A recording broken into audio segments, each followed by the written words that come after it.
আস্তে যাস না। আমার এই ছোট্ট কুকুর বরফি, আমি যেখানে যাই সেখানেই ও যায়, সাথে সাথে থাকার চেষ্টা করে, খুব পছন্দ করে আমাকে। কিরে মা? আর এই যে আমার কুকুর কামড়ানো অসুস্থ গাভীন ছাগলটা, ও আজকে আর একটু সুস্থ হয়েছে আগের তুলনায়, আলহামদুলিল্লাহ। ওর জন্য আজকে একটা খাবার নিয়ে এসেছি।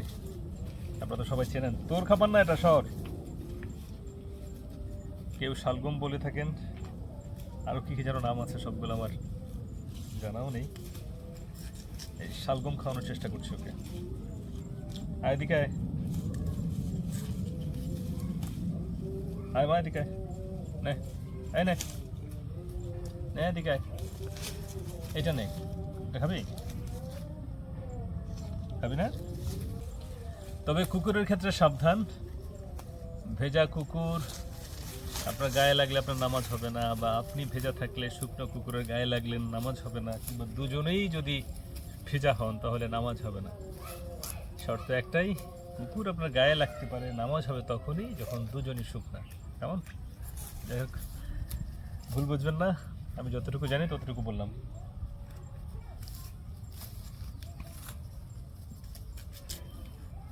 শালগম খাবি না? কি খাবি তাহলে? নে নে নে নে।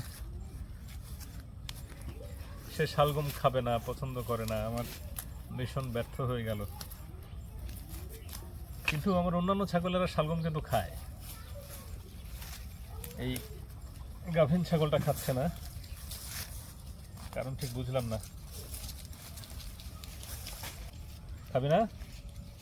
ওলকপি বোধ হয় না, এটার আরেকটা নাম বোধ হয় ওলকপি।